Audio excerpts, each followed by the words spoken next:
They're on the goal line. Zach Wilson takes a snap. They hand it off. It's Devin Cook around the outside. He reaches for the pylon. He's in for a touchdown. Oh my gosh. It was all just a dream again. I thought I was going to finally be out of this prison. Oh. Well, this is what we got for you today on the Degenerate Gambling Life. Jordan, thank you for that great intro. I know we're all pulling for you to one day get out of that shower jail. Man, hopefully Dalvin Cook comes through for you before 2026.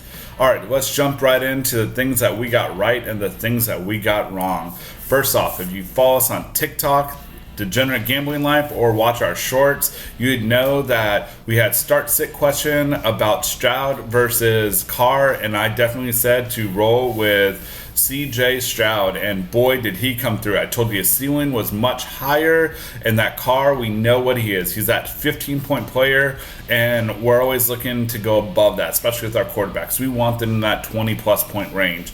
So shout out to those that listened and picked up Stroud. Next, Jacob, calling for you to pick up David Njoku.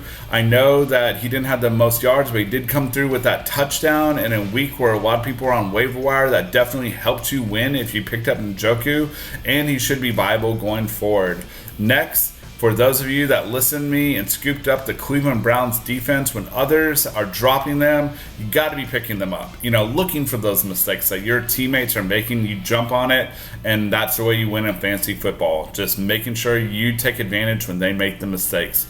Now, some of our mistakes. First off, Kevin saying to drop Jaylen Warren seems to bite him again this week. The guy had 13 points. Again, when Kevin recommends dropping someone, he puts a lot of work into it. And, you know, these players might still pop off, but overall, you know, if they're hurting you on your bench and could pick up better players, that's what we're trying to suggest for you. Next, DeMarcado, running back, the Cardinals. I know Jacob said to pick him up on the waiver wire. I think that's a smart long-term move. If you're in a keeper league or if you're in a dynasty, definitely pick him up. With Connor always being injured, I think they'll be trying to move away from him with that team rebuilding.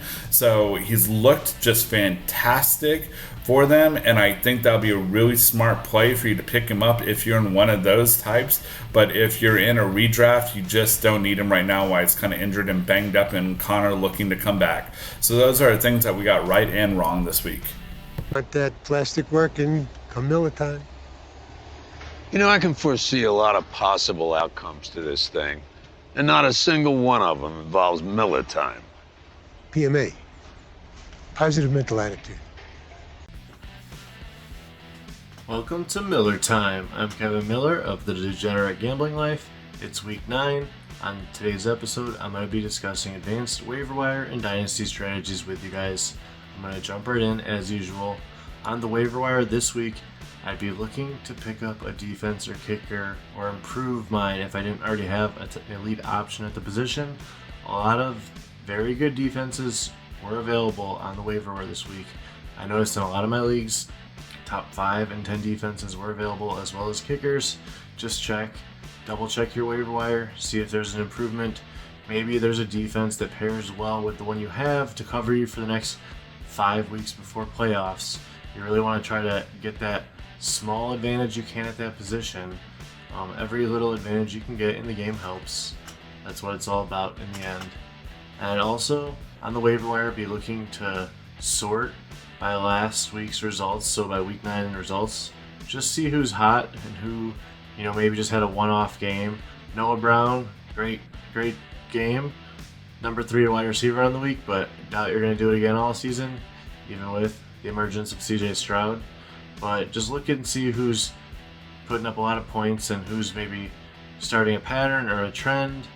I'd be looking to pick up someone that's trending up instead of just one big game out of nowhere. That's my waiver wire tips to you guys. And now for Dynasty advice. I'm going to focus on if you're not having a good season, let's say 3-6 or worse, and you don't think you're going to be competing for the championship this year, how to play your team based on what type of league you're in. if you play in a league where the worst record after 14 weeks gets the number 1 overall pick and so on and so forth out of all the teams that don't make the playoffs, then there is incentive to sell some of your bigger, older name players that have some value. The key here is not to give up too much value when you're selling them, otherwise you're giving up the edge and advantage that you'd gain by trading them away for picks or other players. So I'd be looking to sell a couple players and secure an earlier draft pick next year. There's right now at least 2 or 3 players that are definitely worth trying to go for to get a top 3 pick if you're not in playoff contention. Again, I'd always be looking to win and try to make the playoffs and get first in a long shot, then try to just secure a higher draft pick in Dynasty the next year. So just remember the name of the game is winning every year, and that's how you become good at the game, not by consistently missing the playoffs. But anyways, the last pro tip I have is I'd be looking to buy on some younger, higher upside players for later round picks. If I'm not having a good season, I'm trying to get some good players on the cheap, I'd be looking at players that might be on the rise and trying to get them for a late round pick.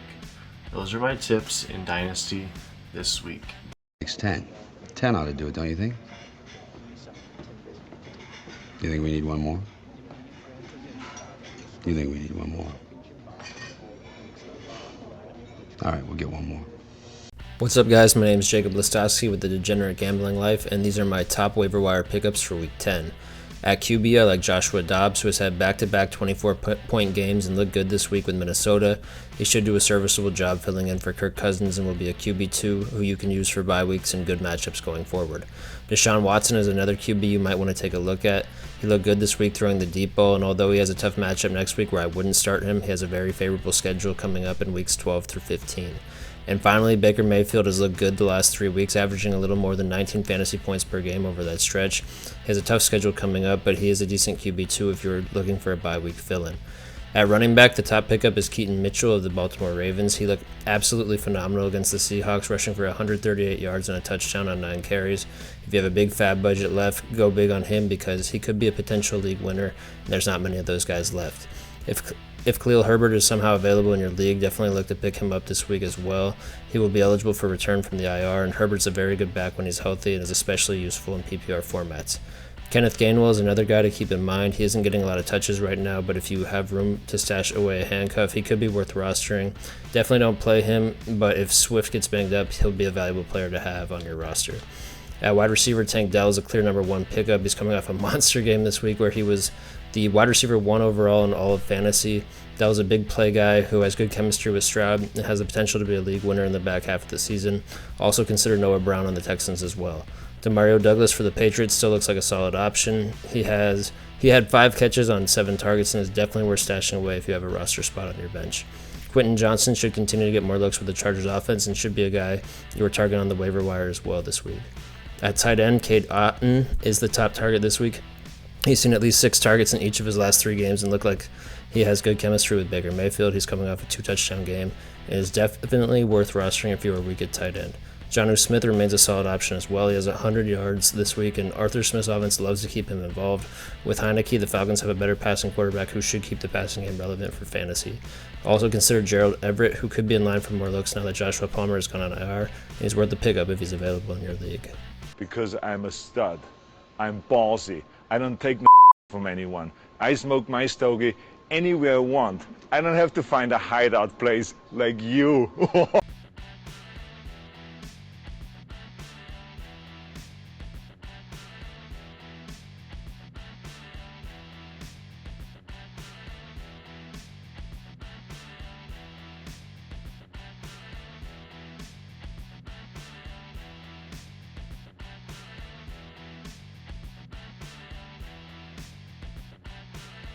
Come back!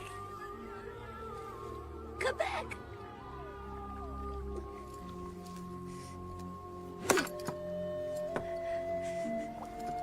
I'll never let go. I promise.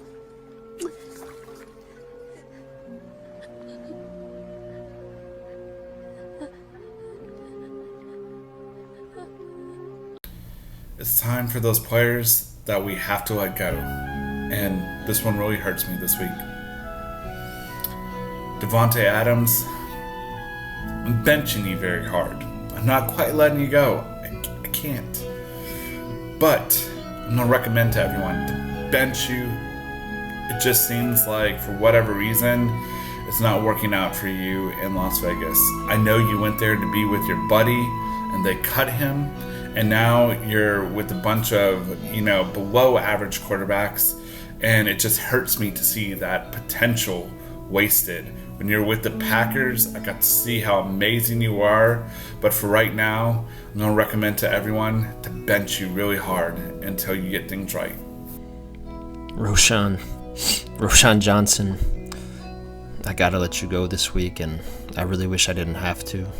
You looked like you were in line to be the running back one in Chicago after Herbert's injury, but then you got that concussion, and it's not your fault, but I have to let you go. This week, Joshua Palmer, I'm gonna have to drop you. I picked you up earlier. You were getting so many targets. I thought you would do good, but now you're on the IR. And as the Pirates say, IR dropping ya. Christian Watson, you've only topped 40 yards once all year. Enough excuses. It's time to get dropped. Let's all drop Christian Watson on 3. Ready? 1, 2, 3. Bye-bye, Watson. 3. Bye-bye. Ladies and gentlemen, can I please have your attention? I've just been handed an urgent and horrifying news story. And I need all of you to stop what you're doing and listen. Cannonball!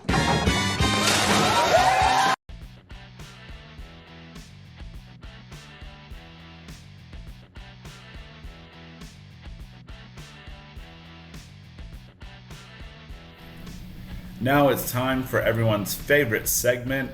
What defenses can I guess wrong for you to stream this week? Last week I went 50-50. The top 2 options definitely came through and the bottom ones did not. So here we go this week.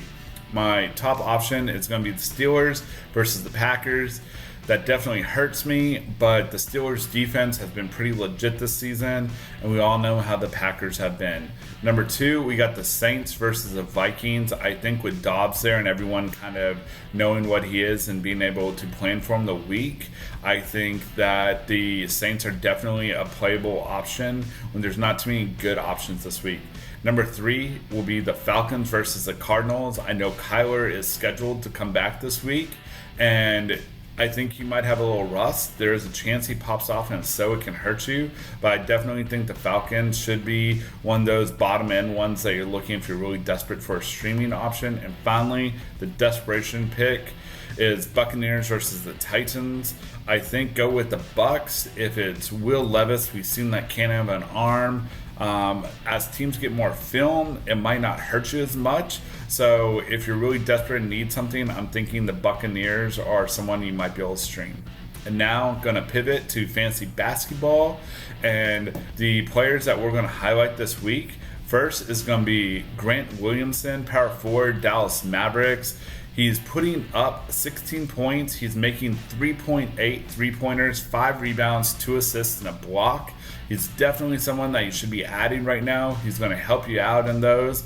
And, he's available in over 48% of leagues right now. The next player I'm going to highlight is, forgive me for saying it wrong, Lugrent Dort. He is part of the Oklahoma City Thunder. As I said, whenever we start talking fantasy basketball this season, Oklahoma City is a young, exciting team. You definitely want a piece of their offense. He's available in 58% leagues, and he's available for the positions of shooting guard and small forward. We already talked about wanting that positional flexibility, and he's putting up right now 15 points, 3.8 three-pointers made, 4 rebounds, 2 steals, and 1 block. I know it's not really a name that people had on their radar, but you can't just be attached to names. That's how you get burned. You need to look under the hood and be willing to pivot. This guy's been averaging over 30 minutes. So obviously he's a big part of the rotation. And like I said, that offense in Oklahoma is really something you want. So those are two players you should be looking at adding to help improve your fantasy basketball teams. I didn't think I'd ever need to tell you this, but I would be a bad parent if I didn't. Soccer was invented by European ladies to keep them busy while their husbands did the cooking. Why do you have to hate what you don't understand? I don't hate you, Bobby. I meant soccer. Oh, yeah, I hate soccer, yes. Welcome back to the Degenerate Gambling Life's Added Minutes. As always, I'm Jordan Tennis. And we had huge news in the women's game, especially if you're a fan of the Chelsea women's team or the United States women's national team, as Chelsea manager Emma Hayes is leaving her decorated club career for the international glory with the United States women's national team upon the conclusion of the Women's Super League season. And this is phenomenal news for the United States women's national team, as Emma Hayes is as good as it gets in the women's game. She joined Chelsea in 2012. Since then, she's won 6 Women's Super League titles, 5 FA Cups, and 2 League Cups, with a couple more trophies trickling in here and there. The only trophy she has not won, which was available to her, is the Women's Champions League. Well, she will surely be looking to win that before moving on to the international stage. Once she has her sights set on the women's national team and Team USA, and although she is an England native, she is no stranger to the United States. Hayes has also coached the Long Island Lady Riders of the USL Women's League. She coached at Iona College in New York, as well as 2 seasons as the head manager for the Chicago Red Stars, who play in the National Women's Soccer League. She's sure to get the United States women's national team back on track, as many people have pointed to player and team management for their recent failures in international competitions. The United States has some of the best and deepest talent in the women's game, and it'll be exciting to see how Emma Hayes transforms this program. We have more VAR controversy in the Premier League matchup, where Newcastle handed Arsenal their first loss of the season on a 1-0 defeat. The biggest VAR blunder came in the first half, when VAR failed to alert head referee about a should-be straight red card where Bruno Guimaraes blatantly elbowed Jorginho in the head. But the controversy didn't stop there. More controversy on the goal by Anthony Gordon, where VAR checked 3 separate incidents to see if the goal would stand or not. Was the ball out of bounds? VAR says there's not enough video evidence to support whether it was out or not. Was it a push on Gabriel from Newcastle player Joe Ellington? VAR deemed it not a clear and obvious error by the referee.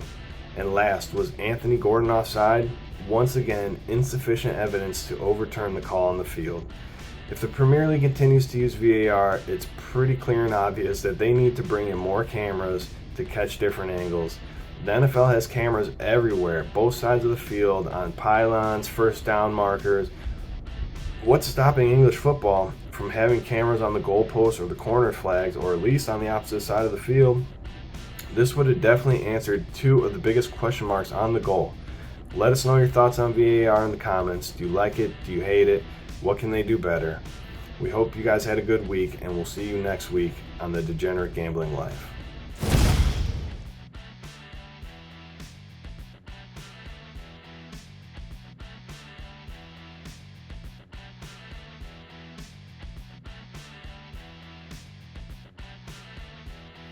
All right, everyone, let's get into a poker hand. This will be the last one for my Vegas trip. This again was at the South Point. I recommend it if you're looking for a soft game while you're in Vegas. Again, playing 1-2. I look down at the beautiful Ace King of Hearts, and the earned gun player bets to $18. It's on the larger side, definitely, for how tight this table had been, but he was the only other kind of splashy player at the table.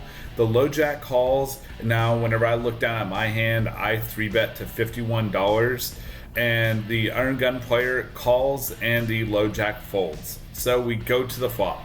The flop is 2 of hearts, 4 spades, 8 of diamonds. The earned gun leads out now for $65. At this point, I kind of figure him for somewhere between 9s and jacks. I'd seen him in a similar hand with a similar flop, and he had pocket queens and he jammed. So that's why I figured he is maybe a little bit weaker with the way he played.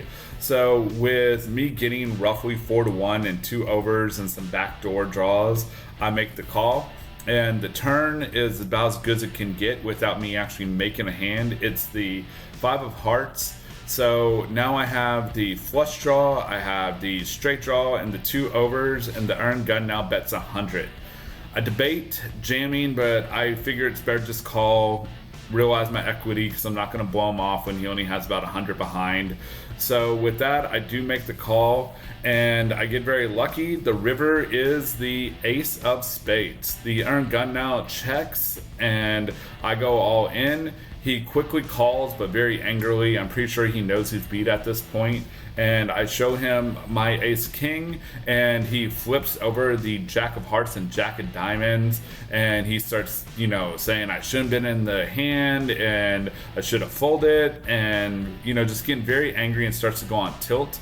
On that note, I want to kind of give some advice. If you're on tilt like that, definitely get up, walk around, think about it. Because this player proceeded to lose 2 more buy-ins within an hour, and the whole time he's talking about the ace-king hand and just can't get over it. And if you find yourself that angry and tilting, definitely get up, go have a drink, call a friend. I always call people and talk to them, and if I can't get out of that funk, I think sometimes you just cash out, walk away, and learn to fight another day rather than just going through some of your buy-ins. Finally, want to bring up something we've been talking about, the Degenerate Gambling Life team. We will be in Las Vegas for Super Bowl weekend. Come play some cards with us. We're going to have a meetup game at Mandolin Bay Thursday, February 8th at 6 p.m. Come say hi to us, get some gear. Like I said, we'll be in Vegas all weekend from February 8th to 12th, and come find us and come play some cards with us and enjoy times. We'll talk about the Super Bowl and all the different games going on. So please come up and say hi, and we look forward to seeing you guys. If you haven't yet, please like, comment, subscribe, share, follow us on TikTok, Instagram, Threads. We try to communicate with you guys the best we can, and we look forward to everything that you guys have to say, and we'll see you for Volume 17.